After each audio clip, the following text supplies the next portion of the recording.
नमस्कार। आज की बात में आपका स्वागत है। पाकिस्तान में हालात बद से बदतर होते जा रहे हैं। लोग इमरान खान को रिहा करने की मांग को लेकर सड़कों पर हैं, लेकिन नेशनल अकाउंटेबिलिटी ब्यूरो की स्पेशल कोर्ट ने इमरान खान को 8 दिन के लिए एनएबी की कस्टडी में भेज दिया है। इसके अलावा निचली अदालत ने तोशाखाना के केस में इमरान खान के खिलाफ आरोप तय कर दिए हैं। मतलब यह हुआ कि इमरान खान को लंबे वक्त तक जेल में रखने की तैयारी पूरी तरह कर ली गई है। इमरान खान ने कोर्ट में कहा कि कस्टडी के दौरान उनकी हत्या की साजिश हो सकती है, उन्हें स्लो पॉइजन दिया जा सकता है। इमरान खान ने कोर्ट में कहा कि कस्टडी के दौरान पिछले 24 घंटों में उनके साथ ज्यादती हुई, जुल्म हुआ। उन्हें गंदे कमरे में रखा गया, सिर्फ एक गद्दा दिया गया। 24 घंटे के दौरान उन्हें वॉशरूम जाने की अनुमति भी नहीं दी गई। जैसे ये बातें सामने आई तो इमरान के सपोर्टर का गुस्सा और भड़क गया। लोगों ने सीधे सीधे फौज के खिलाफ मोर्चा खोल दिया। कराची, लाहौर, पेशावर, इस्लामाबाद, मुल्तान, मर्दान, फैसलाबाद, रावलपिंडी, सियालकोट, गुजरावाला, गुजरात साहिवाल, झांग, चिन्योट और कसूर में जबरदस्त हिंसा और आगजनी देखने को मिली। आर्मी अफसरों के घरों को लूटकर आग के हवाले कर दिया गया। कई जगह आर्मी ने फायरिंग की है। अब तक हुई हिंसा में 15 लोगों के मारे जाने की खबर है, सैकड़ों लोग घायल हैं। पंजाब और केपी के सूबे में तो हालात इतने खराब हैं कि आर्मी को तैनात कर दिया गया है। दूसरी तरफ सरकार ने अब इमरान के करीबी नेताओं पर शिकंजा कसना शुरू कर दिया है। इमरान खान की पार्टी के कई नेताओं को गिरफ्तार किया गया है। मैं आपको बताऊंगा कि आज इमरान को जब अदालत में पेश किया गया तो क्या हुआ। अब शहबाज शरीफ की सरकार के मंत्री क्या तर्क दे रहे हैं। मैं आपको उस नेता का बयान भी दिखाऊंगा जो कह रहा है कि पाकिस्तान में हिंसा आरएसएस और बीजेपी ने करवाई। लेकिन सबसे पहले आपको दिखाता हूं कि अब पाकिस्तान के लोगों में फौज के खिलाफ कितना गुस्सा है, कैसे फौज का खौफ खत्म हो गया है, लोगों में कितनी नाराजगी है।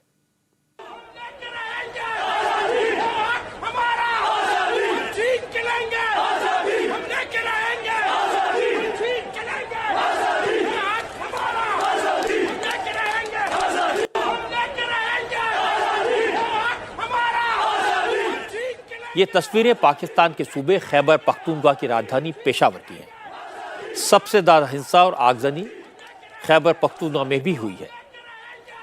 केपीके की राजधानी पेशावर में इमरान खान के हजारों सपोर्टर्स ने कैंट एरिया पर धावा बोल दिया। इसके बाद असेंबली पर हमला किया। थोड़ी देर के बाद पाकिस्तान रेडियो के दफ्तर को फूंक डाला और हर जगह दंगाई भीड़ एक ही नारा लगा रही थी, लेके रहेंगे आजादी, फौज से लड़कर लेंगे आजादी।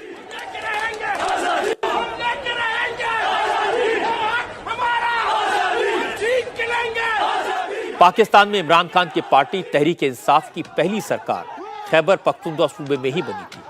2018 में जब इमरान खान पाकिस्तान के प्राइम मिनिस्टर बने तब यह कहा गया था कि उनकी ताजपोशी के पीछे फौज का हाथ है। बिलावल भुट्टो तो इमरान खान को सेलेक्टेड प्राइम मिनिस्टर कहते थे, लेकिन अब फौज इमरान खान की दुश्मन बन गई है। इमरान खान के सपोर्टर्स को लगता है कि फौज के इशारे पर ही इमरान खान को जेल में डाला गया। इसलिए इमरान खान के सपोर्टर्स पूरे मुल्क में फौजी इदारों को टारगेट कर रहे हैं। जहां भी आर्मी से जुड़ी कोई चीज दिखाई देती है उसे या तो तोड़ दिया गया या आग के हवाले कर दिया गया। पेशावर में कैंट एरिया के गेट पर तैनात सिक्योरिटी फोर्सेस के लोग भीड़ के तेवर देखकर भाग खड़े हुए और उसके बाद इमरान खान के सपोर्टर्स ने कैंट एरिया के गेट पर लगी फौजियों के स्टैचू पर गुस्सा उतारा।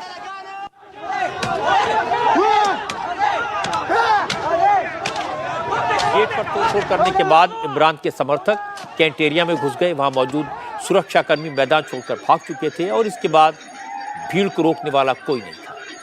इसलिए तोड़फोड़ के साथ लूटपाट भी शुरू हो गई, जिसको जो मिला वही उठाकर ले गए। जब और लोग कुछ नहीं बचा तो कैंट में रखी पुरानी तोप भी अपने साथ ले गए। खैबर पख्तूनख्वा सूबा एक जमाने में अफगान मुजाहिदीन का गढ़ रहा है। आज वहां तालिबान का बहुत असर है। इमरान भी तहरीक तालिबान पाकिस्तान को गुड तालिबान कहकर उसका सपोर्ट करते रहे हैं। इसीलिए इमरान खान को तालिबान खान भी कहा जाता है। जब केपीके में विरोध प्रदर्शन भड़के तो लोगों की जुबान पर इस्लामिक कट्टरपंथी नारे भी थे।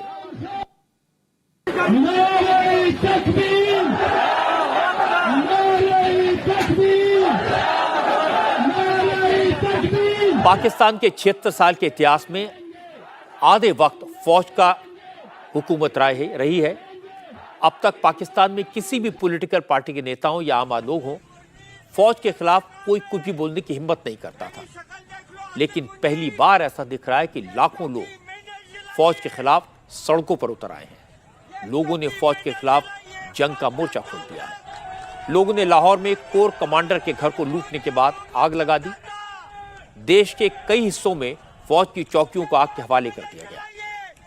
और हैरानी की बात है कि यह काम लोग चेहरा छुपा कर नहीं कर रहे, कैमरे के सामने आकर अपना नाम बता रहे हैं, चेहरा दिखा रहे हैं और फौज को चैलेंज कर रहे हैं। हम इसी तरह देख लो, आसिम मुनीर हम इसी तरह तेरा GHQ जलाएंगे, इंशाअल्लाह जलाएंगे। मैं इकरार करता हूँ, लगा दे फांसी पे, इंशाअल्लाह। तुझे होना चाहिए था भारत की सरहदों में, मगर तू हमारे खिलाफ आ गया है। आसिम मुनीर तू वायरल करो उसको, मेरी शक्ल देख लो। इमरान खान अपनी तकरीरों में बार बार यह आरोप लगाते रहे हैं कि पाकिस्तानी फौज के कुछ जनरल अमेरिका के हाथों बिक गए हैं।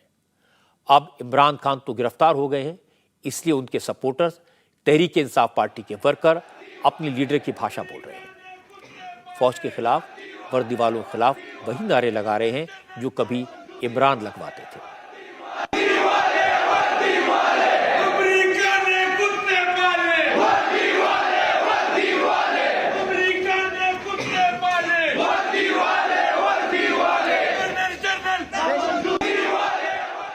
पाकिस्तान से जो तस्वीरें आ रही हैं वो एक एक तस्वीर हैरान करने वाली है। मैंने कल आपको दिखाया था कैसे इमरान के समर्थकों ने लाहौर में कोर कमांडर के घर पर हमला किया था। कल देर रात तक core commander lieutenant general Salman Fayyaz Ghani के घर में तोड़फोड़ और लूटपाट जारी रही। पता यह लगा कि लेफ्टिनेंट जनरल फयाज गनी तो पहले ही निकल गए थे, क्योंकि उन्हें पता चल गया था कि पीटीआई के कार्यकर्ता उनके घर पर हमला करने वाले हैं। जब इमरान खान के सपोर्टर्स ने हमला किया उस समय जनरल साहब के लोग वहां पर मौजूद नहीं थे। इसके बाद लोगों ने कोर कमांडर के घर में जमकर तोड़फोड़ की। लोगों ने घर में शान शौकत की चीजें देखी, ऐशो आराम के इंतजाम देखे तो उनका गुस्सा और भड़क गया। लोगों को जनरल साहब के घर में जो मिला वो सब लूट लिया। फ्रिज में रखी भिंडी की सब्जी और कोरमा, किचन में रखा टमाटो केचप, डीप फ्रीजर में भरे स्ट्रॉबेरी, जिसको जो मिला वही ले गया। I got this frozen strawberry from Corps Commander's refrigerator, deep freezer. We are all enjoying it here. हैरानी की बात यह कि भुखमरी के कगार पर पहुंचे पाकिस्तान के फौजी जनरल के घर में मोर पले हुए थे, सफेद मोर भी थे। लोगों ने पिंजरे में कैद मोरों को भी चुरा लिया।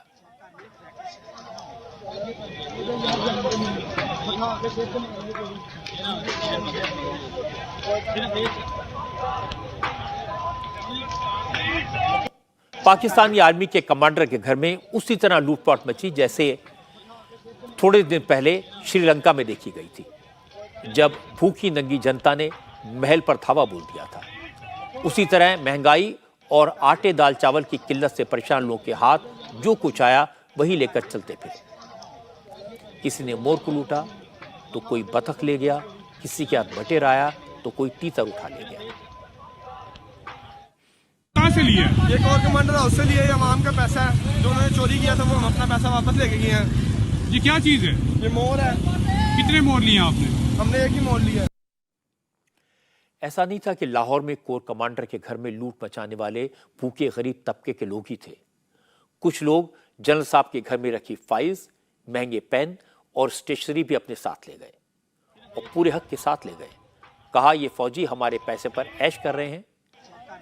ये जनता का पैसा है, घर भी जनता का है, इसमें रखा सामान भी जनता का है, इसलिए हम अपना सामान ले जा रहे हैं। Deep freezer. ये क्यों उठाई? ये मेरे टैक्स की चीज़ें थी और हमारे घर में रखी हुई थी। घर भी तो हमारा है और मैं अपने घर से चीज़ें लेकर आई हूँ। कुछ मैंने चीज़ें ली हैं वहाँ से। नाम क्या आपका? नाम आपके लिए जानना जरूरी है? इस लूटपाट के बाद लाहौर में इमरान खान के समर्थक पंजाब सूबे के गवर्नर हाउस जा पहुंचे।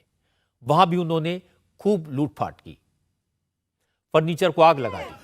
पंजाब के गवर्नर का घर जंग का अड्डा नजर आ रहा था। कमरों में, किचन में, पोर्च में आग लगी हुई थी। गवर्नर हाउस से आप देख सकते हैं यंगस्टर्स में इतना ज्यादा गुस्सा है कि इस तरह के वीडियोस आज तक पाकिस्तान में देखने को नहीं मिले और हमारे लोग पता नहीं क्यों नहीं समझते। जब ये लोग ही आपके साथ नहीं देंगे तो कौन आपका साथ देगा? जब इमरान खान के सपोर्टर्स अपना गुस्सा निकाल चुके, जी भर का सामान लूट लिया, तो फौजी दस्ते कोर कमांडर के घर पर पहुंचे।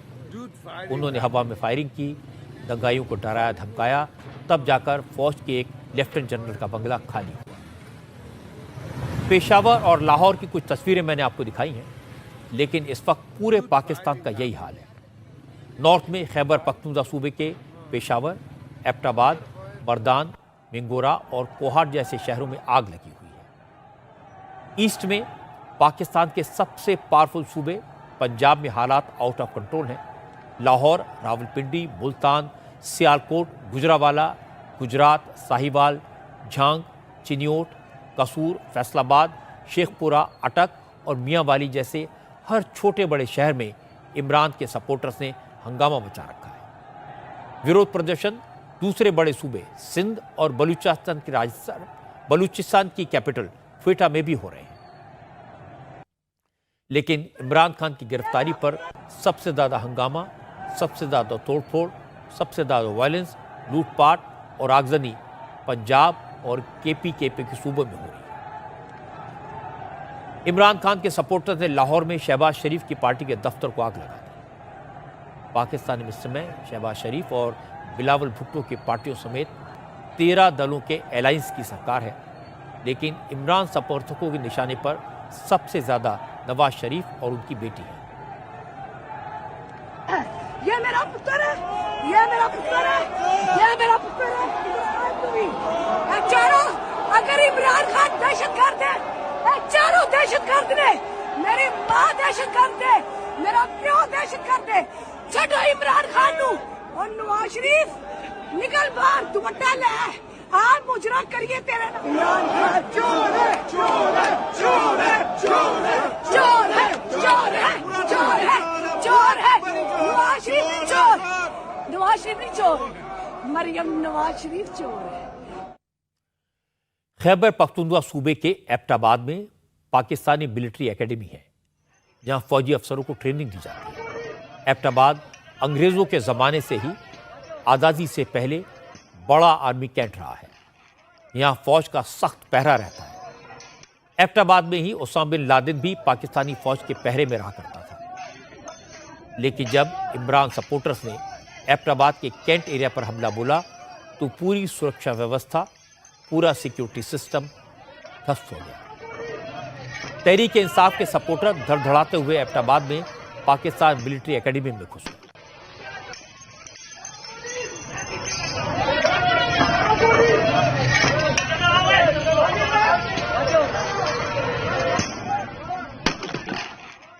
इमरान की गिरफ्तारी का पाकिस्तान के कबायली इलाकों में भी जबरदस्त विरोध देखने को मिला। अफगानिस्तान से लगे पाकिस्तान के मिंगोरा, बन्नू और कोहाट जिलों में हंगामा हुआ। पाकिस्तान के कबायली इलाकों में पहले ही लॉ एंड ऑर्डर की हालत ठीक नहीं थी। इमरान खान की गिरफ्तारी ने बचे खुचे सिस्टम को भी तहस नहस कर दिया।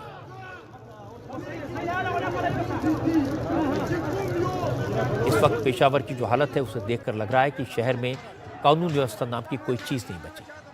हंगामा करने वालों ने रेडियो पाकिस्तान का ऑफिस, असेंबली हाउस, स्कूल, हर जगह पर कब्जा किया हुआ है। केपीके में इस वक्त किसी पार्टी की हुकूमत नहीं है। जो सरकार है वो केयरटेकर है, उससे हालात संभल नहीं रहे। अब आर्मी को लॉ एंड ऑर्डर मेंटेन करने के लिए बुला लिया गया। केपीके में आर्मी को क्यों बुलाना पड़ा, उसका अंदाज आपको ये तस्वीर देखकर हो जाएगा। पेशावर में इमरान खान के समर्थकों को पुलिस का खौफ नहीं है। जहां भी उन्हें पुलिस की गाड़ी दिखाई दी, लोगों ने उस पर हमला कर दिया।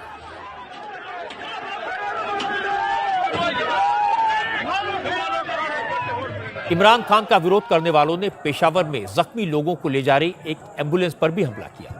यह एम्बुलेंस पाकिस्तान के सबसे बड़े एनजीओ ईदी फाउंडेशन की थी। जब एम्बुलेंस पर हमले की तस्वीरें आई तो पूरे पाकिस्तान में इसकी निंदा की गई, लेकिन दंगा करने वाले कुछ सुनने को तैयार नहीं।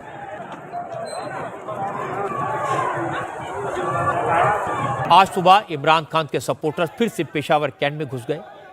उन्होंने जमकर दंगा किया। इमरान के सपोर्टर्स आर्मी के अड्डे पेशावर के ऐतिहासिक बाला हिसार फोर्ट तक जा पहुंचे और फौज के खिलाफ, जनरल आसिम मुनीर के खिलाफ जमकर नारे लगाए।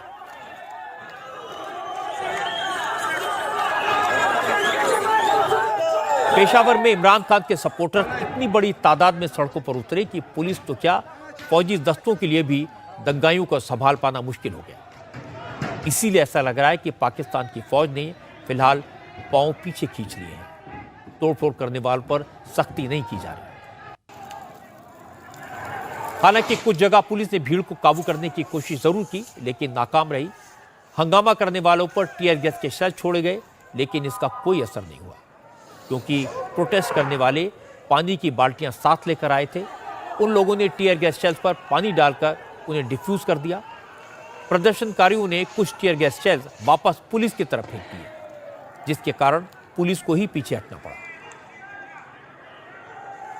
कुछ जगहों पर पुलिस ने थोड़ी बहुत सख्ती की, कुछ जगह पुलिस ने फायरिंग की, जिसमें कई लोगों की मौत की खबर आई है। पेशावर के लेडी रीडिंग हॉस्पिटल के डॉक्टर ने बताया कि पुलिस की फायरिंग में 3 प्रदर्शनकारी मारे गए हैं और बड़ी तादाद में लोग जख्मी हुए। मैं इस वक्त लेडी रीडिंग हॉस्पिटल के ट्रॉमा हॉल में मौजूद हूँ। जिस तरह आप मेरे बैकग्राउंड में देख सकते हैं कि तकरीबन 27 इंजर्ड जो है बुलेट इंजरीज़ के साथ यहाँ पर LRH लाए गए हैं, जिसमें 3 जो है वो डेड बॉडीज़ हैं और 27 जो हैं वो ज़ख्मी हालत में लाए गए हैं और अभी भी आ रहे हैं। अभी भी मेरे पीछे आप देख रहे हैं एक यंग 18 साला एक लड़का जिसको सर में गोली मारी गई है, उसको हम यहाँ पे बचाने की कोशिश कर रहे हैं, लेकिन वो ऑलमोस्ट जो है वो गैस्पिंग में है और उम्मीद बहुत कम है।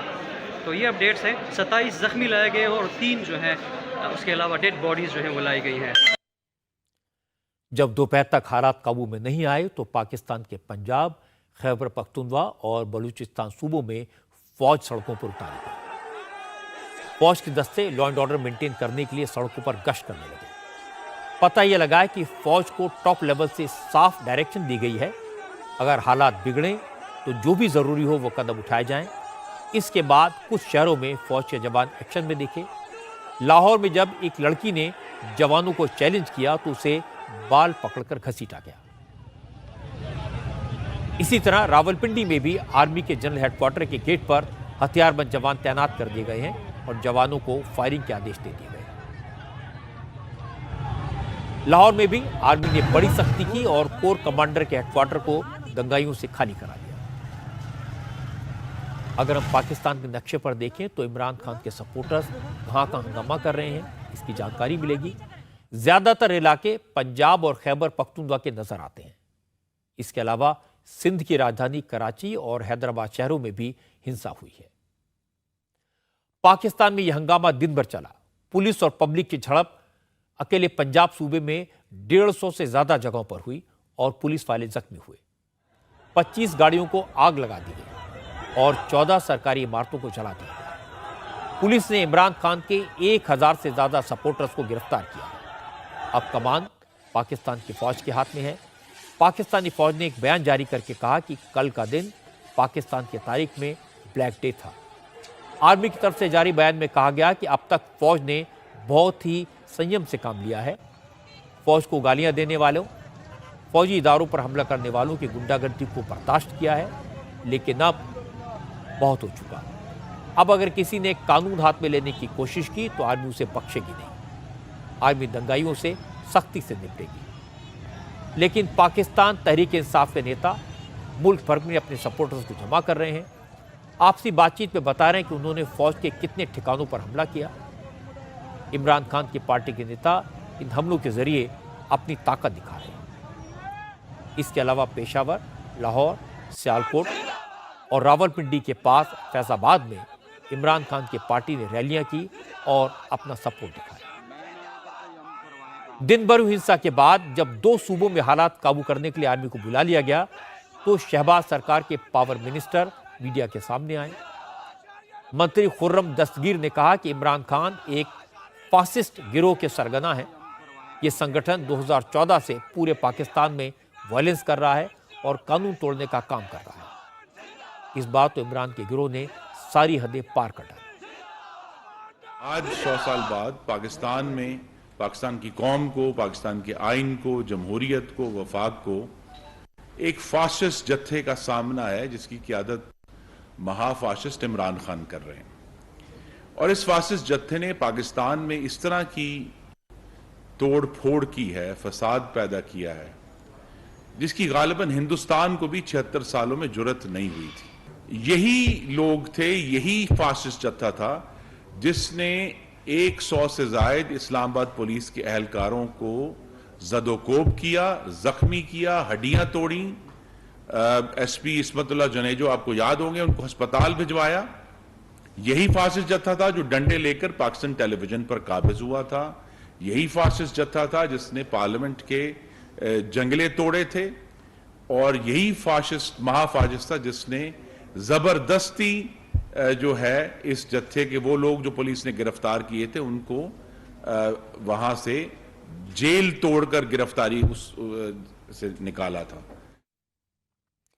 इमरान खान के अरेस्ट के बाद से पाकिस्तान की सरकार और फौज दोनों खामोश थे। शायद वो कोर्ट के फैसले का इंतजार कर रहे थे।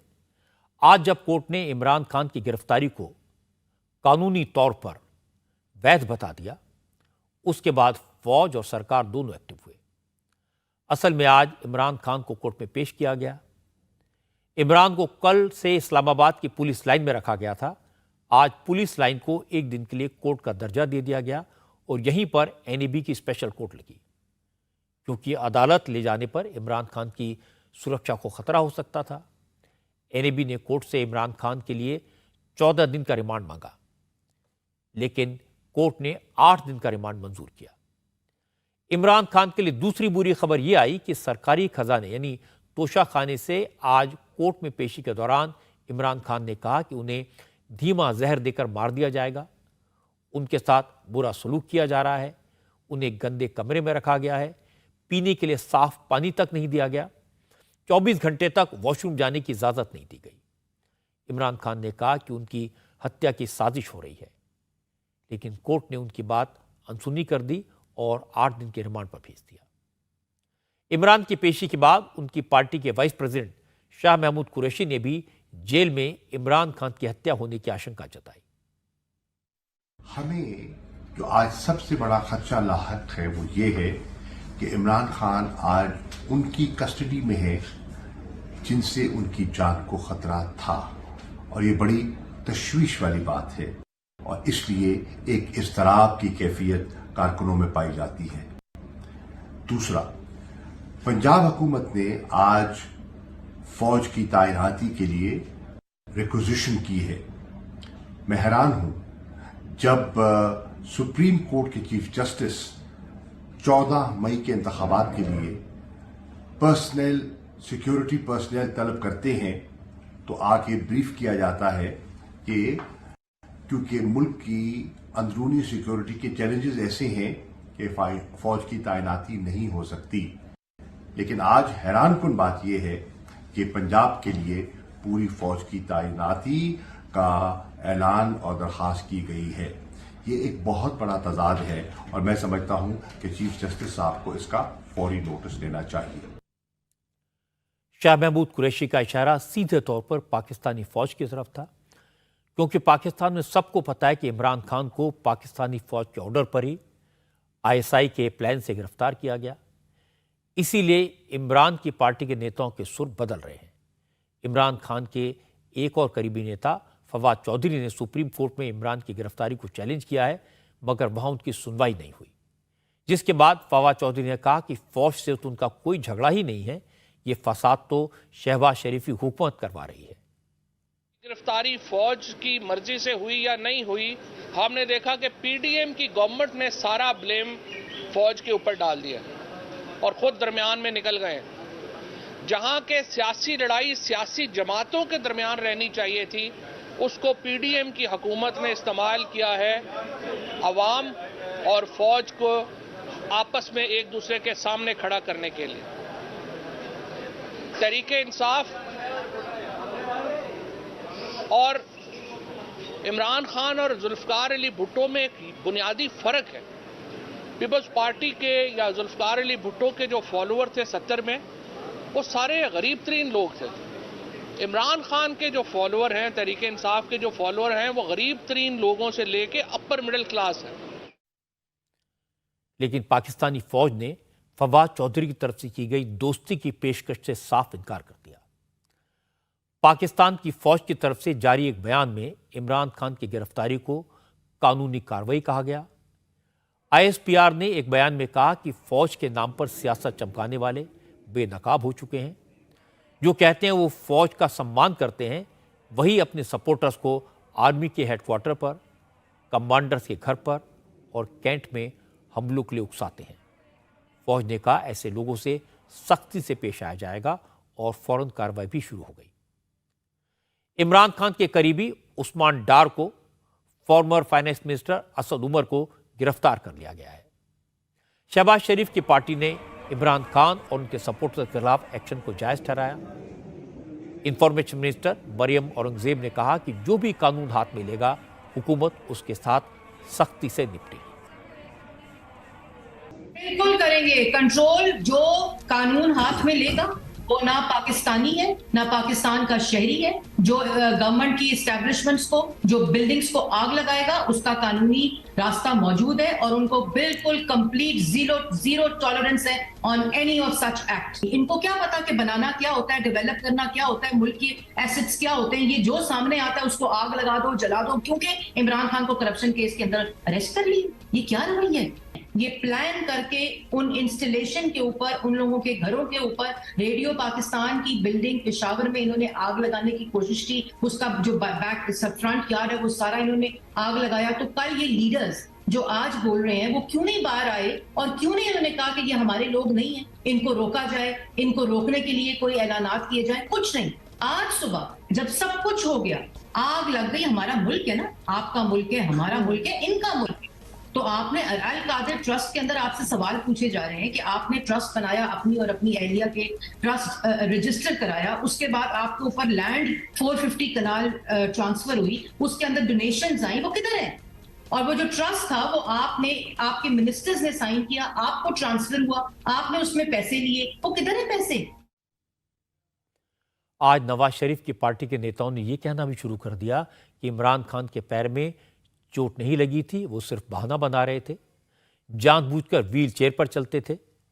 नवाज शरीफ की पार्टी के नेता मोहसिन नवाज ने कहा मेडिकल जांच के दौरान इमरान पूरी तरह से हेल्दी निकले, उनके पैर में कोई चोट नहीं थी। मोहसिन रजा ने कहा इमरान खान के दिमाग में जरूर खराबी है, वो थोड़े दिन में ठीक हो जाएगी। इस एक शख्स ने सिर्फ अपनी चोरी को छुपाने के लिए, ये शख्स आज जिस मुकदमे में जब अदालत में पेश हुआ तो टांग बिल्कुल अल्हम्दुलिल्लाह ठीक थी। वो जो टांग जिसके बारे में कहा था कि सोजिश का शिकार है और इस्लामाबाद हाई कोर्ट ने ऑर्डर कर दिया था कि आप इस टांग का तिबी मुआयना पिम्स अस्पताल से कराएं, अल्हम्दुलिल्लाह टांग बिल्कुल ठीक थी। मेरे ख्याल से दिमाग जो खराब था वो भी अब ठीक हो जाएगा, क्योंकि जब आप इस तरीके से मुतकब्बिर होकर पाकिस्तान के अदालती निज़ाम को, पाकिस्तान में रूल ऑफ लॉ को चैलेंज करेंगे और अपने जराइम से बचने के लिए आप पाकिस्तान के कानूनी सिस्टम को क्वेश्चन करेंगे, आप अदालतों में बैठे हुए जजेस को धमकियां देंगे जो आपके खिलाफ मुकदमात सुन रहे हैं, आप उनकी तस्वीरें अपने सोशल मीडिया एक्टिविस्ट से कह के लगवा के वायरल करवाएंगे कि इनके बच्चों पे हमला करो, इनके घरों पे हमला करो, इनको स्कूलों पे इन पे हमला करो, तो जो ट्रेनिंग आपने इस पाकिस्तानी कौम की मैं समझता हूं कि ये कौम आपको माफ नहीं कर सकती। पाकिस्तान में लोग किस तरह की बचकानी बातें करते हैं, आप सुनेंगे तो हैरान रह जाएंगे। पाकिस्तान के वजीर आजम के सलाहकार अताउल्लाह तारड़ ने आज कहा कि पाकिस्तान में सारा हंगामा आरएसएस और बीजेपी के इशारे पर हो रहा है। अताउल्लाह तारड़ ने कहा कि कल पाकिस्तान में जो दंगा हुआ, जिन लोगों ने फौजी अड्डों पर हमले किए, वो सब बीजेपी और आरएसएस के भेजे हुए लोग थे। कल जो हुआ मैं बिल्कुल वाजे कर दूं, कल जो आरएसएस के कहने पे मैं बड़ा संगीन इल्जाम लगाने जा रहा हूं। आरएसएस, ये जितने लोग हैं ये पाकिस्तान के हक में नहीं है। ये मुट्ठी भर लोग 50-50 की टोलियां, इनके बीजेपी से राब्ते हैं, इनके आरएसएस से राब्ते हैं। कल इंडिया में खुशियां मनाई गई हैं, इंडिया में खुशियां मनाई गई हैं, मिठाइयां बांटी गई हैं।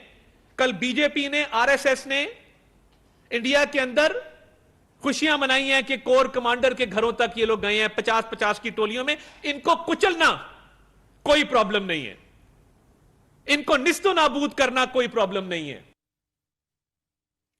अगर बीजेपी और आरएसएस के लोग पाकिस्तान में कोर कमांडर के घर तक पहुंच सकते हैं, तो आप समझ लीजिए कि पाकिस्तान में क्या हो सकता है। पाकिस्तान की आदत है हर मुश्किल के आरोप इंडिया पर लगाता है। 1947 में बंटवारे के बाद जिन्ना ने अपने मुल्क में दंगों और भगदड़ का इल्जाम हिंदुस्तान पर लगाया था। उसके बाद से पाकिस्तान का हर नेता अपनी हर जिल्लत के लिए भारत पर उंगली उठाता है।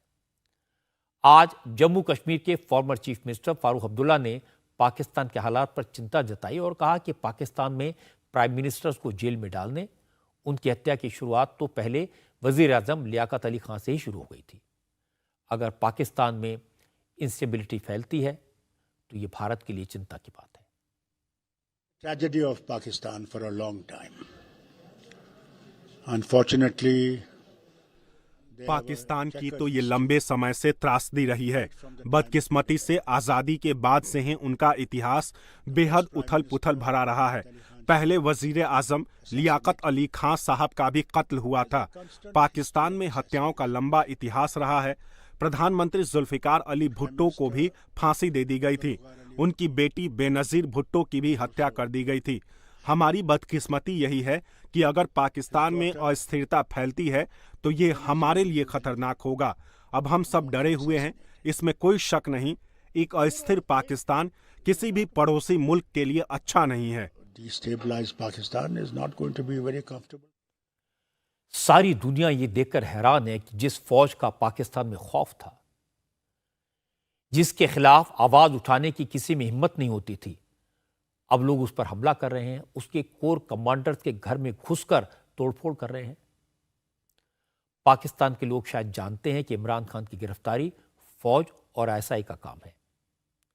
मुझे लगता है कि पाकिस्तान में फौज, आईएसआई और शहबाज शरीफ की सरकार ने मिलकर इमरान खान को पाकिस्तान में एक बार फिर हीरो बना दिया है। जब इमरान प्राइम मिनिस्टर बने थे तो लोग उनसे नाराज हो गए थे। वो जनता से किए गए वादों को पूरा नहीं कर पाए थे। उन्होंने भी पावर में आने से पहले बड़ी बड़ी बातें की थी, बड़े बड़े वादे किए थे। पाकिस्तान की इकोनॉमी को लेकर बेसिर पैर के आइडियाज दिए थे, करप्शन को दूर करने के वादे किए थे। लेकिन ये सब कुछ पाकिस्तान में प्रैक्टिकली पॉसिबल नहीं था। इसलिए प्राइम मिनिस्टर के तौर पर इमरान खान फेल होते दिखाई दे रहे थे। अगर वो सरकार में बने रहते तो शायद अगला इलेक्शन नहीं जीत पाते। लेकिन पाकिस्तान में बड़े सियासी फैसले पब्लिक ओपिनियन के दम पर नहीं होते। न तो इमरान खान का तख्ता पलटने का फैसला सियासी तौर पर सही था और न ही उन्हें उठाकर जेल में पटकने का फैसला सही है। इमरान खान सरकार से हटने के बाद पब्लिक के बीच उतरे और सही मायने में लीडर बन गए।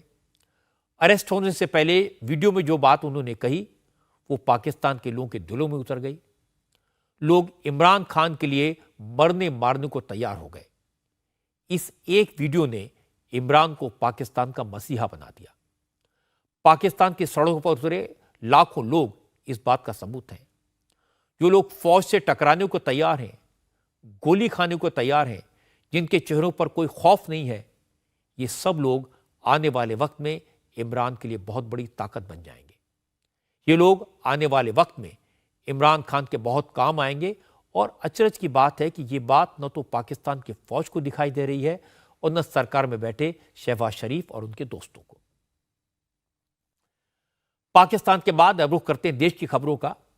कर्नाटक में आज शांतिपूर्ण माहौल में वोटिंग हुई। लोग सुबह से ही बड़ी संख्या में पोलिंग बूथ पर पहुंच गए थे। शाम 5 बजे तक कर्नाटक में 65%, 65% से ज्यादा पोलिंग हो चुकी थी।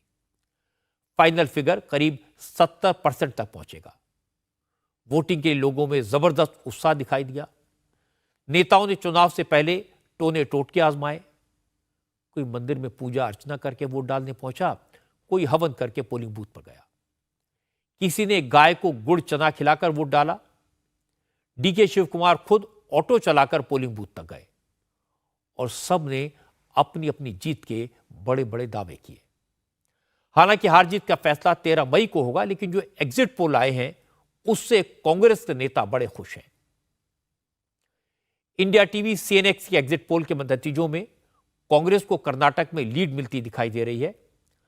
हमारे एग्जिट पोल के नतीजों के मुताबिक कर्नाटक के कुल 224 असेंबली सीटों में से कांग्रेस को 110 से 120 सीटें मिलने का अनुमान जताया गया है।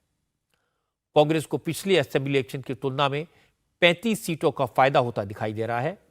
बीजेपी को 80 से 90 सीटें मिलने का अनुमान है।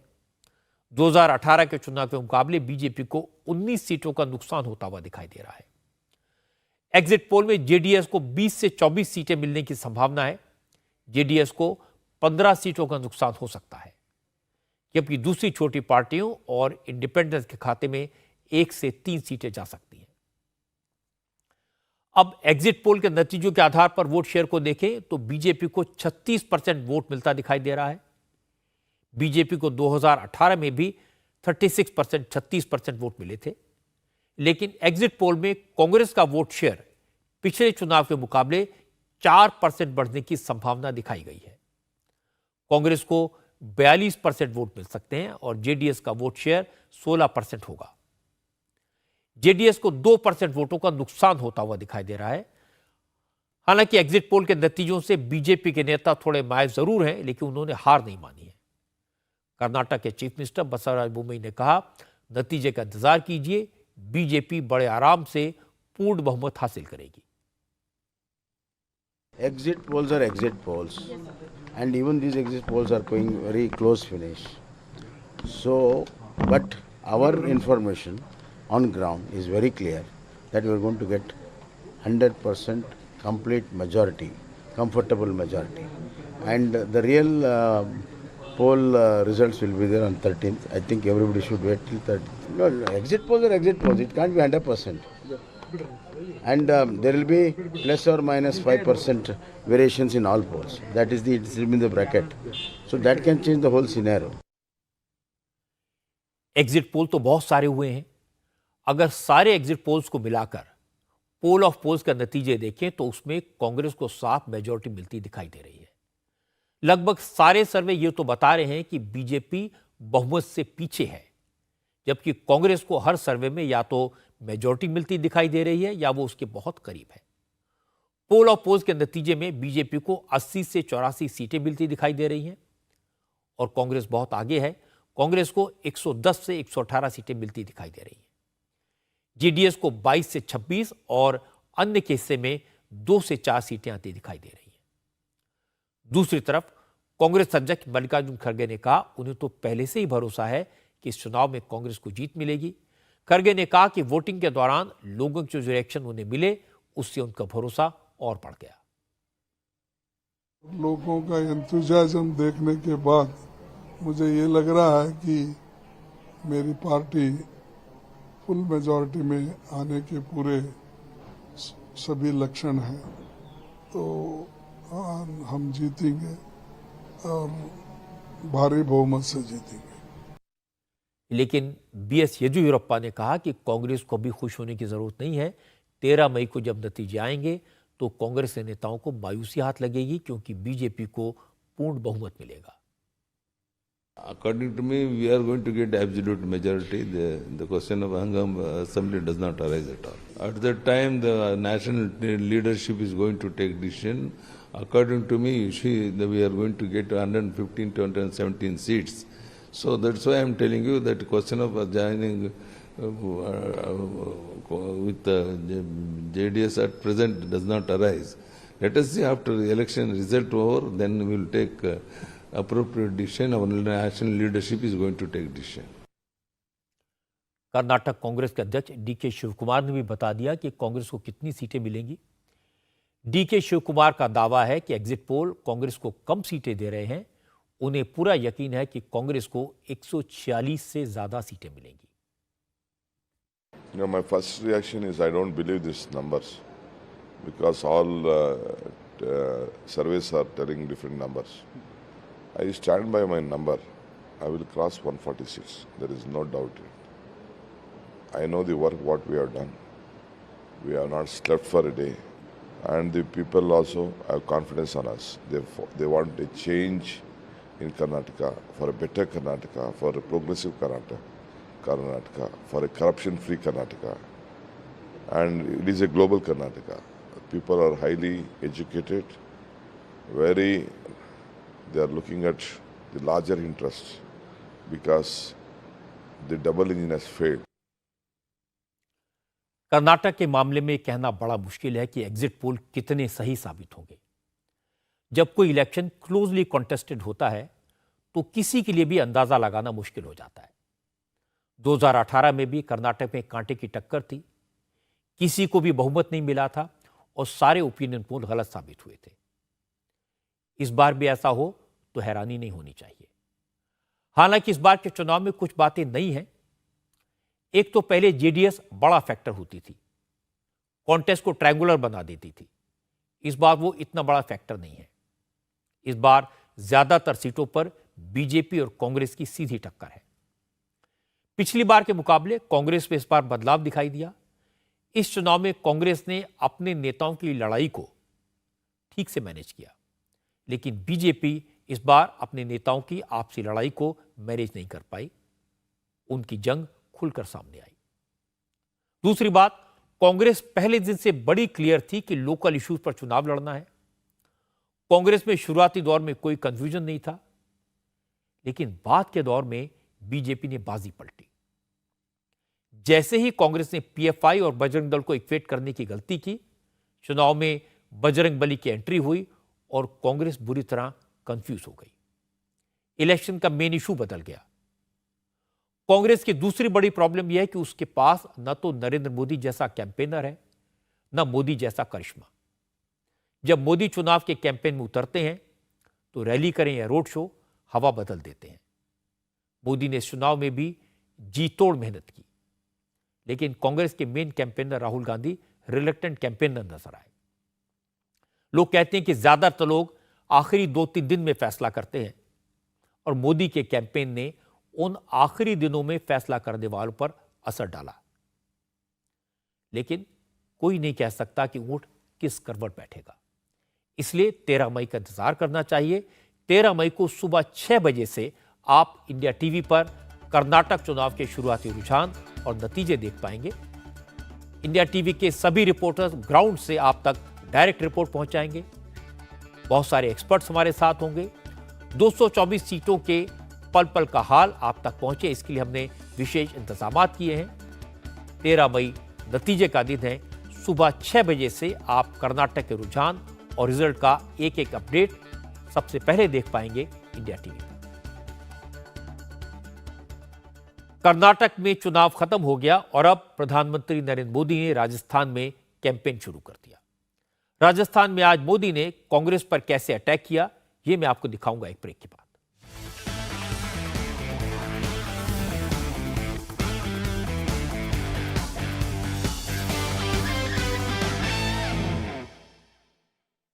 कुछ फ्रेंड्स ना बिल्कुल फैमिली जैसे होते हैं।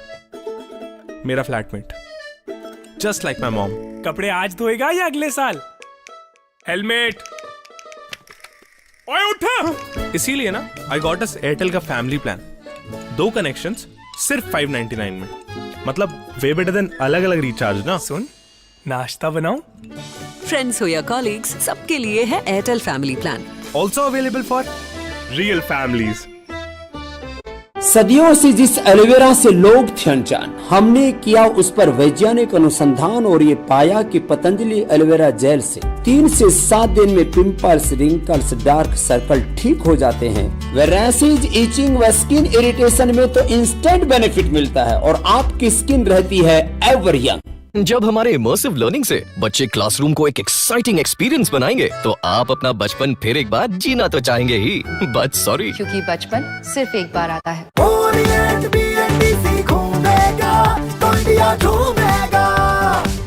BLDC घूमेगा तो इंडिया झूमेगा। मैं वर्षा, मैं सुन नहीं सकती, बोल नहीं सकती,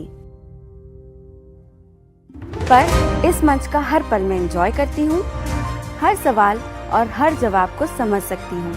आपकी अदालत आपके और मेरे लिए, आपकी अदालत दिल से।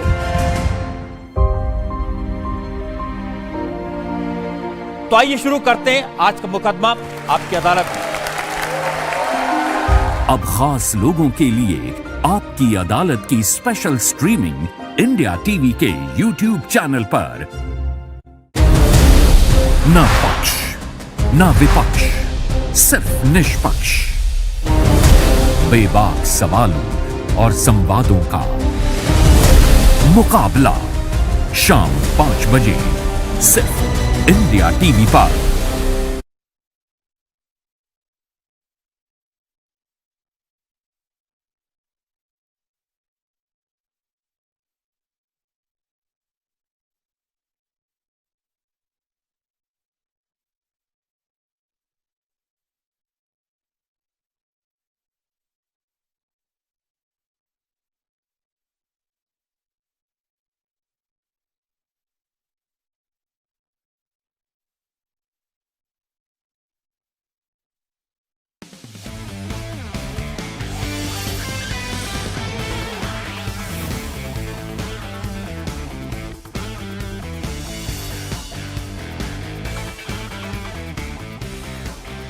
आज कर्नाटक में वोटिंग पूरी होने के बाद कांग्रेस के नेता थोड़े आराम के मूड में दिखाई दिए। उन्हें जीत का इंतजार है, लेकिन नरेंद्र मोदी आज से ही काम पर लग गए। उन्होंने राजस्थान में इलेक्शन कैंपेन शुरू कर दिया। आज प्रधानमंत्री नरेंद्र मोदी ने नाथद्वारा में 5,500 करोड़ की योजनाओं का उद्घाटन और शिलान्यास किया। इस सरकारी कार्यक्रम के बाद एक रैली की। सरकारी प्रोग्राम में प्रधानमंत्री मोदी और मुख्यमंत्री अशोक गहलोत एक मंच पर थे। इसके बाद बीजेपी की रैली में मोदी और वसुंधरा राजे सिंधिया एक मंच पर दिखाई दिए। दोनों जगह मोदी ने मौके और माहौल के हिसाब से बात की। प्रधानमंत्री मोदी आज सुबह सुबह ही नाथद्वारा पहुंच गए थे। इसके बाद रोड शो की शक्ल में श्रीनाथ जी के दर्शन करने पहुंचे। मंदिर में मोदी ने पूजा अर्चना की और भगवान का आशीर्वाद लिया और इसके बाद प्रधानमंत्री नरेंद्र मोदी सीधे उस कार्यक्रम में पहुंचे जहां उन्हें कई प्रोजेक्ट्स का इनॉग्रेशन करना था। यहां एक गड़बड़ी हुई। जैसे ही मुख्यमंत्री अशोक गहलोत बोलने के लिए खड़े हुए, पब्लिक ने मोदी मोदी के नारे लगाने शुरू कर दिए। ये देखकर मोदी थोड़े असहज हुए। उन्होंने लोगों को रोका।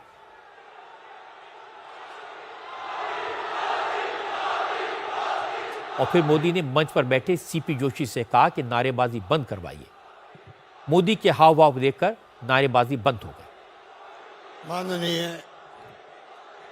प्रधानमंत्री आदरणीय, लेकिन ये नारेबाजी अशोक गहलोत को चुभ गई।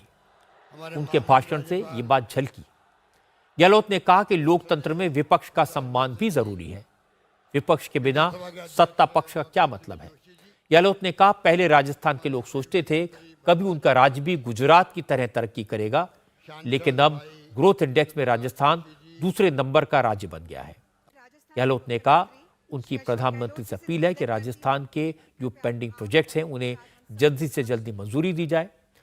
गहलोत ने कहा कि राजस्थान और देश का भला तभी होगा जब शांति होगी, भाईचारा होगा, इसलिए अमन को कायम रखना भी जरूरी है। मैं सबसे पहले अपनी ओर से, आप सबकी ओर से, प्रदेशवासियों की ओर से प्रधानमंत्री मोदी जी का हार्दिक स्वागत करता हूं। ये लोकतंत्र की खासियत है। आज यहाँ एक मंच पे सब बैठे हुए हैं, कांग्रेस बीजेपी कोई हो, ऐसे मौके बहुत कम आते हैं। लोकतंत्र में दुश्मनी तो होती नहीं आपस के अंदर, विचारधारा की लड़ाई है, सबको अधिकार अपनी बात कहने का। क्योंकि प्रोग्राम सरकारी था, सियासी बातों का जवाब देने का माहौल भी नहीं था, इसीलिए प्रधानमंत्री मोदी ने इस कार्यक्रम में अशोक गहलोत को कोई जवाब नहीं दिया। सिर्फ इतना कहा कि राजस्थान देश के बड़े राज्यों में से एक है। राजस्थान जितनी ज्यादा तरक्की करेगा, देश उतना ही आगे बढ़ेगा। इसीलिए उनकी सरकार राजस्थान के विकास पर फोकस कर रही है। लेकिन कुछ लोग ऐसे हैं जो अच्छा होता हुआ भी नहीं देख सकते। वो सिर्फ कंट्रोवर्सी खड़ा करना जानते हैं। लेकिन नाथद्वारा के बाद जब मोदी माउंट आबू पहुंचे तो माउंट आबू की पब्लिक मीटिंग में मोदी ने कांग्रेस पर सीधा हमला किया। मोदी ने कहा कि राजस्थान की सरकार के पास जनता की भलाई के काम करने की फुर्सत ही नहीं है, क्योंकि मुख्यमंत्री को न अपने एमएलए पर भरोसा है और न ही एमएलए को अपने मुख्यमंत्री पर विश्वास है। मोदी ने कहा कि जिस राजस्थान में एक दूसरे की इंसल्ट करने का कंपटीशन चल रहा हो, वहां की सरकार को पब्लिक की चिंता कैसे हो सकती है। पिछले 5 वर्षों से राजस्थान में राजनीतिक लड़ाई का भद्दा रूप देख रहे हैं, भद्दा रूप देख रहे हैं। जनता के हित के बजाय यहां कुर्सी लूटने और कुर्सी बचाने का ही खेल चल रहा है। ये कैसी सरकार है जहां मुख्यमंत्री को अपने ही विधायकों पर भरोसा नहीं है। ये कैसी सरकार है जहां विधायकों को अपने सीएम पर भी भरोसा नहीं है। इसके बाद मोदी ने कहा कि 70 साल में कांग्रेस ने देश के साथ ज्यादा फ्रॉड किया है। कांग्रेस ने 50 साल पहले गरीबी हटाओ का नारा दिया था, वो कांग्रेस का सबसे बड़ा फ्रॉड था, सबसे बड़ा घोटाला था। आजाद भारत के इतिहास में एक और बड़ा घोटाला, एक और बड़ा फ्रॉड, एक और जबरदस्त धोखा जनता के भावनाओं पर, उनके जीवन पर 50 साल पहले हुआ था। और मैं याद दिलाना चाहता हूं, ये फ्रॉड था कांग्रेस द्वारा 50 साल पहले देश में गरीबी हटाने की गारंटी।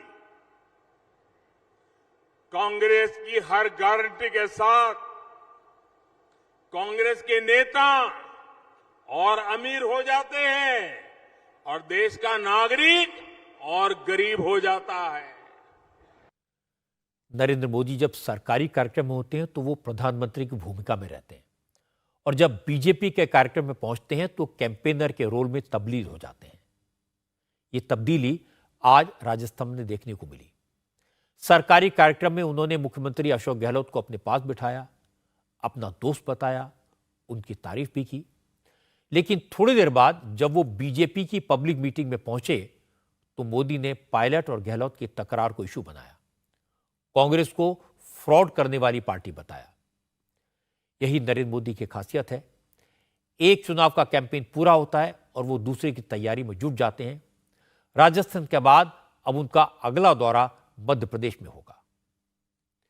मोदी राजस्थान के चुनाव में लगे हैं और बिहार के मुख्यमंत्री नीतीश कुमार एंटी मोदी मोर्चा बनाने की कोशिश में उलझे हुए हैं।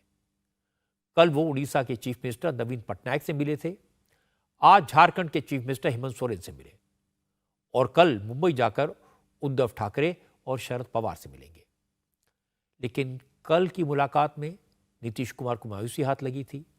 आज नीतीश कुमार जेडीयू के अध्यक्ष ललन सिंह और तेजस्वी यादव को लेकर हेमंत सोरेन से मिलने जब रांची पहुंचे तो हेमंत सोरेन को समझाने में उन्हें 2 घंटे लगे। यह समझाया कि 2024 में साथ मिलकर लड़ना कितना जरूरी है। लेकिन हेमंत सोरेन नीतीश की बात को समझे ही नहीं। मीटिंग के बाद हेमंत सोरेन ने कहा कि नीतीश कुमार उनके गार्जियन की तरह हैं, विपक्ष की यूनिटी जरूरी है, लेकिन ये सारी बातें एक मीटिंग में तय नहीं हो सकती, इसलिए अभी कुछ तय नहीं हुआ है, आगे और बात होगी। राज्य की क्षेत्रीय अस्मिता और देश की एकता कैसे बने रहे, बचे रहे, हम लोग इस विषय पर सबके साथ विस्तृत चर्चा करते हुए जो राजनीतिक विचार हैं उसको इकट्ठा करने के लिए हम लोग बहुत जल्द पुनः इस विषय पर बैठने की हम लोगों की कोशिश होगी। इसके बाद नीतीश कुमार ने शिबू सोरेन के साथ अपने रिश्तों का जिक्र किया, पुराने रिश्तों की याद दिलाई और कहा यह भी सही है कि अभी बात शुरू हुई है, लेकिन इतना तो सब मानते हैं अगर मिलकर चलेंगे तो उसका असर 2024 में साफ साफ नजर भी आएगा। हम लोग सब लोग आपस में काफी बातचीत कर लिए हैं, एकजुट होकर के चलेंगे और हम लोगों की राय है कि पूरे देश में विपक्ष के अधिकांश लोगों की एकजुटता हो जाए और मिलकर चलेंगे। इनके पिताजी से मेरा क्या, हमको कितना मानते थे, मेरा क्या रिश्ता रहा, ये आप लोग को पता है ना जी। तो इसीलिए जब बिहार झारखंड एक था तब हमको पहला बार कौन बनाए मुख्यमंत्री, इनके पिताजी ने बना दिए थे हमको, कुछ ही दिन के लिए रहे, वो अलग बात। लेकिन तो हम लोगों का जो रिश्ता है शुरू से बहुत पौराणिक है और हम लोग मिलजुल करके काम करना चाहते हैं और करेंगे और देश के हित में भी काम करेंगे। देखिएगा ना, हम लोग मिलजुल करके काम करेंगे तो अगला बार जो चुनाव होगा लोकसभा वाला, तो उसका देखिएगा ना क्या रिजल्ट आएगा। नीतीश कुमार विरोधी दलों को जोड़ने निकले हैं, दुनिया को दिखाना चाहते हैं कि ममता, अखिलेश, लालू, अरविंद केजरीवाल, हेमंत सोरेन, नवीन पटनायक से लेकर सोनिया गांधी, शरद पवार, उद्धव ठाकरे सब उनके साथ आ जाएंगे। लेकिन अब तक सारे नेताओं ने यही कहा है कि मिलकर लड़ना तो जरूरी है, लेकिन कैसे लड़ेंगे, नेता कौन होगा, इन मुद्दों पर बात हो जाए, इसके बाद बात आगे बढ़ेगी। नवीन बाबू और हेमंत सोरेन ने तो नीतीश को आईना दिखा दिया, साफ साफ जता दिया उन्होंने कोई कच्ची गोलियां नहीं खेली हैं। दोनों नेताओं ने नीतीश बाबू को चाय पिलाकर बैग लौटा दिया और सबको बता दिया कि अभी कोई बात नहीं हुई है। इसे कहते हैं चौबे जी छब्बे बनने निकले थे, दूबे बनकर लौटे। इस वक्त पाकिस्तान के प्राइम मिनिस्टर शहबाज शरीफ मुल्क को संबोधित कर रहे हैं। शहबाज शरीफ क्या कह रहे हैं, ये सुनने के लिए सीधे पाकिस्तान। स्याह तरीन वाक़या और दौर था, सिर्फ सियासी मुखालफीन ही नहीं, उनकी बेटियों, बहनों, बच्चों और अजीज़ों तक को माफ़ नहीं किया गया। अंधे सियासी इंतकाम की इस आग से मुल्क व कौम की तरक्की का अमल बुरी तरह मुतासर हुआ। मेरे अजीज भाई और बहनों, इसी वजह से पूरे पाकिस्तान, ख़ास तौर पर कारोबारी बरादरी और ब्यूरोक्रेसी को दरपेश मुश्किलात के पेश नज़र ये असूली इत्तफाक़ राय बन गया कि नैब जैसे यकतरफा और ज़ालिमाना कवानीन में तरामीम की जाएं। जब हम इस सिलसिले में निशानदेही करते थे तो ताना दिया जाता था कि ये ऑपोजिशन वाले एनआरओ मांग रहे हैं। ताहम जिस तरह हमने ऑपोजिशन में रहते हुए फैटफ समेत दीगर कौमी अमूर पर एक कौमी सोच और रवैया अपनाया, नैब जैसे मसले पर भी हमने कानून, इंसाफ और मसाइल के हल की सोच अपनाई, तो जवाब में हम पर चोर और डाकू के इल्ज़ामात के तीर बरसाए गए। पुराने नैब कानून के तहत 90 दिन के लिए किसी भी फर्द को उठा लिया जाता और जमानत नामुमकिन थी।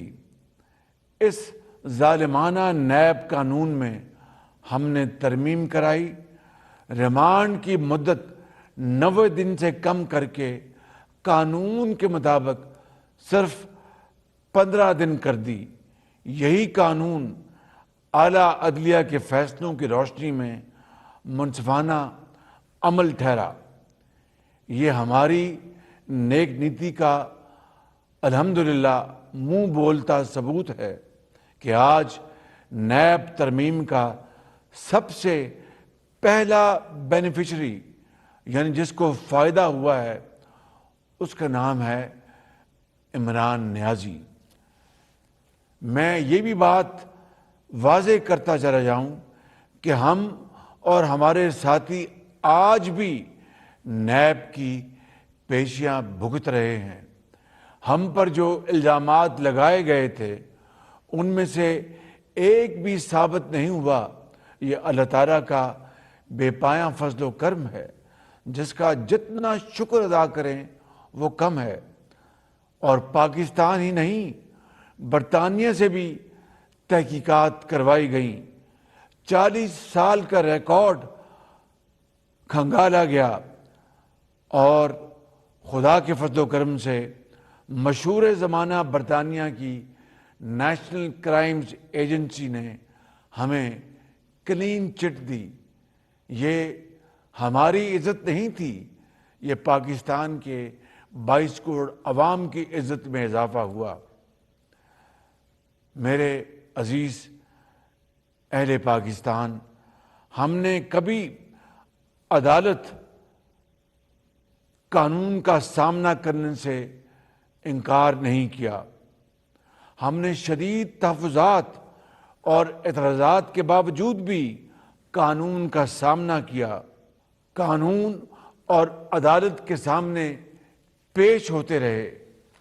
इस मुल्क के 3 बार मुंतखब होने वाले वज़ीर-ए-आज़म मोहम्मद नवाज शरीफ ने अपनी बेगुनाह बेटी के हमरा इंतहाई बहादुरी के साथ 100 से ज़ायद नैब अदालत की पेशियां भुगती। हत्ता के हफ्ते वाले दिन भी वो नैब की पेशी में हाजिर होते रहे और बिस्तरे मर्ग पर आखिरी सांस लेती मेरी बड़ी बहन बेगम कुलसूम नवाज को छोड़ा और बेटी मरीम का हाथ पकड़कर जेल चले गए। मेरे भाई और बहनों, आज मैं 27 दिसंबर 2007 को मोहतरमा बेनज़ीर भुट्टो की अलफनाक शहादत के वाक़या की भी मिसाल देना चाहता हूँ। इस कौमी साहने के बाद बिलाशुबा पाकिस्तान पीपल्स पार्टी की क़यादत और कारकुनों ने जिस आला कौमी तर्ज अमल, सब्र और तहम्मुल और मिसाली हुब्बुल वतनी का मुज़ाहरा किया, इसका हमेशा एतराफ़ और तहसीन होती रहेगी और तारीख़ इस वाक़े को हमेशा के लिए सुनहरे हरूफ में याद रखेगी। ख़ास तौर पर जनाब आसिफ अली ज़रदारी ने पाकिस्तान खपे का नारा लगाकर न सिर्फ दुश्मनों के नापाक अज़ाइम को खाक में मिला दिया था, बल्कि ये वाज़ेह पैगाम भी दिया कि हमने कानून और जमहूरियत के ज़रिए आगे बढ़ना है और पाकिस्तान को तरक्की दिलवानी है। हमारे सामने ऐसी और भी कई मिसालें हैं जिसमें क़यादत और कारकुनों ने जज्बात के बजाय कानून और अदालत पर एतमाद किया। मेरे भाई और बहनों, कानून की हुक्मरानी का मतलब यही है कि आप कानून और अदालत में अपने हकूक़ की जंग लड़ें। सरकारी व निजी इमलाक को नुकसान पहुँचाना कतई दहशतगर्दाना अमल है, बल्कि ये संगीन मुल्क दुश्मनी है। ये याद रहना चाहिए कि ताकतवर और कमज़ोर सब कानून के सामने बराबर हैं। यही दर्स इस्लाम का है और यही जमहूरियत का हुस्न है। अजीज अहले वतन, पीटीआई चेयरमैन इमरान नियाज़ी की गिरफ्तारी करप्शन और करप्ट प्रैक्टिसेस के एक मुकदमे में हुई है। अलकादर ट्रस्ट केस के तमाम शवाहिद सबूत मौजूद हैं जिस पर नैब इंक्वायरी कर रहा है। 190 मिलियन पाउंड के मामले यानी 60 अरब रुपए के मामले को कैसे लिफाफे में बंद करके काबीना से मंजूर कराया गया, ये एक संगीन सवाल है। काबीना को मुकम्मल तौर पर अंधेरे में रखा गया और बंद लिफाफे में जो कुछ भी था काबीना के किसी फर्द को नहीं दिखाया गया। लिहाजा ये काबीना का फैसला कैसे हो सकता है? जब मामला कौमी खजाने के 60 अरब रुपए का हो तो क्या इस्लाम, कानून और जमहूरियत में कोई भी ये इजाज़त दे सकता है कि मुल्ज़म अदालत और कानून का सामना करने से इनकार कर दे? मेरे भाई और बहनों, बतौर एक सियासी कारकुन किसी भी गिरफ्तारी पर हम खुशी का इजहार नहीं कर सकते। ये यकीनन जिंदगी का एक तल्ख लम्हा होता है जिससे हम कई मर्तबा गुजर चुके हैं। ऐसे मराहिल में असल किरदार क़यादत का होता है कि वो अपने कारकुनों को कानून की लकीर अबूर न करने दे, सरकारी व निजी इमलाक और जान की हिफाजत को यकीनी बनाने में अपना हिस्सा डाले। मगर सद अफसोस कि इमरान नियाज़ी और पीटीआई ने कानूनी तर्ज अमल इख्तियार करना तो दरकिनार, हसास सरकारी और निजी इमलाक को शदीद नुकसान पहुँचाकर मुल्क दुश्मनी का नाकाबिले माफ़ी जुर्म किया। देखती आंख ने ऐसे दिलखराश मनाजर पाकिस्तान की 75 साला तारीख में पहले कभी नहीं देखे थे।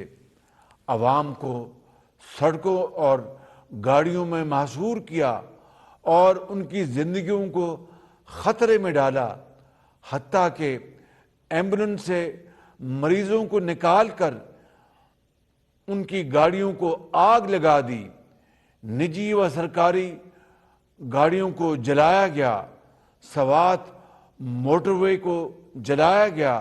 सरकारी हुकाम को तशद्दुद का निशाना बनाया गया। हसास अमलाक और अमारात पर दुश्मन की तरह हमले किए गए। अफवाज पाकिस्तान के खिलाफ चंद सौ मुसल्लह जत्थे को उकसाने की इंतहाई घटिया और मजमूम हरकत की गई। शोहदा और गाजियों की यादगारों की बेहुरमती करके पूरी कौम के दिल को जख्मी किया गया और ये मजमूम मुहिम अब तक जारी है। यानी 75 साल में जो काम पाकिस्तान का असली दुश्मन करने की जुर्रत नहीं कर सका, इन दहशतगर्दों और मुल्क दुश्मनों ने कर दिखाया। अजीज अहले पाकिस्तान, इस्लामाबाद हाई कोर्ट ने इमरान नियाज़ी की गिरफ्तारी के मामले पर नोटिस लिया और फिर अपने फैसले में करार दिया कि इमरान नियाज़ी की गिरफ्तारी कानूनी थी। ये फैसला इस अमर का सबूत है कि नैब ने कानून के मुताबिक कार्रवाई की। मैं पाकिस्तान के अवाम को खराज तहसीन पेश करता हूं कि उन्होंने मुल्क दुश्मनी और दहशतगर्दी के पीटीआई के रवैयों को यकसर मुस्तरद किया और आइन और कानून का साथ दिया। मैं पुलिस, रेंजर्स, कानून नाफिज करने वाले तमाम इदारों और अफवाज पाकिस्तान को खराज तहसीन पेश करता हूँ कि उन्होंने इंतहाई तहम्मुल और ज़िम्मेदारी का मुजाहरा किया और गोलियां बरसाते जत्थों से अवाम के जानो माल का तहफ़्फ़ुज़ किया। मेरे भाइयों, बुज़ुर्गों और बहनों, यहाँ पर मैं इन दहशतगर्दों और मुल्क दुश्मन अनासर को खबरदार करता हूँ कि वो इन मुल्क दुश्मन सरगर्मियों से फिलफौर बाज आ जाएं, वरना कानून हाथ में लेने वाले शरपसंदों को आनी हाथों से निमटा जाएगा और आइन और कानून के मुताबिक उनको करार वाक़ई सज़ा मिलेगी। पाकिस्तान की रियासत और नज़रिए की हिफाजत हमें अपनी जान से अजीज़ है और इंशाअल्लाह किसी को इसके खिलाफ साजिश नहीं करने देंगे और ना ही इनके मज़मूम एजेंडे को कामयाब होने देंगे। अल्लाह ताला हम सब का हामी व नासर हो। पाकिस्तान पाइंदाबाद। शहबाज शरीफ ने 3 खास बातें कही। पहली, पाकिस्तान के लोगों से शांति बनाए रखने की अपील की। दूसरी, उन्होंने लोगों को बताया कि इमरान खान ने लोगों को गुमराह किया, करप्शन किया, बदनाम राजनीतिक विरोधियों को किया। और तीसरी और सबसे इंपॉर्टेंट बात उन्होंने कही कि जब इमरान खान मुल्क के वजीर आजम थे तो उन्होंने नवाज शरीफ के खिलाफ, उनकी फैमिली के खिलाफ 100 से ज्यादा झूठे मुकदमे दर्ज किए थे। नवाज शरीफ की बेटी को जेल में डाला था, नवाज शरीफ को जेल में डाला था। शहबाज शरीफ ने कहा कि नवाज शरीफ को एनएबी ने ही गिरफ्तार किया था। नवाज शरीफ ने तब तो शोर नहीं बचाया था, जेल में रहकर अदालत में अपनी बेगुनाही साबित की। अब इमरान के खिलाफ भी एनएबी ने एक्शन किया है तो इमरान मुल्क को आग में झोंकने की कोशिश कर रहे हैं। कुल मिलाकर शहबाज शरीफ ने कहा कि इमरान ने अपनी हुकूमत के वक्त, अपनी सरकार के टाइम विरोधियों के साथ जो किया अब उनके साथ वही हो रहा है, इसलिए लोगों को जज्बाती होने की जरूरत नहीं है। नोट करने वाली बात यह है कि कल जब इमरान को गिरफ्तार किया गया था उस वक्त न तो वजीर आजम शहबाज शरीफ पाकिस्तान में थे और न ही आर्मी चीफ जनरल असीम मुनीर, दोनों पाकिस्तान से बाहर थे। आज दोनों उस वक्त लौटे जब इमरान खान को कोर्ट ने एनएबी की कस्टडी में भेज दिया और इमरान के सपोर्टर्स ने पूरे पाकिस्तान में आग लगा दी। इससे साफ है, पूरी तैयारी के साथ, पूरी प्लानिंग के साथ पाकिस्तान की हुकूमत, पाकिस्तान की फौज और आईएसआई ने मिलकर इमरान खान को जेल में डाला। ये जानते हैं कि इसका फायदा इमरान खान को हो सकता है, इसलिए अब इमरान खान की पॉलिटिकल पार्टी को बैन भी किया जा सकता है ताकि अगले इलेक्शन में इमरान और उनकी पार्टी के नेता चुनाव ही न लड़ पाएं। तो इस पॉपुलैरिटी का क्या करेंगे? मतलब यह कि पाकिस्तान में इमरान का सियासी सफर खत्म करने की पूरी तैयारी की जा चुकी है और यह कोई नई बात नहीं है, पाकिस्तान में ऐसा पहले कई बार हुआ है। आज के बाद में इतना ही। मेरी आपसे अगली मुलाकात होगी कल रात 9 बजे।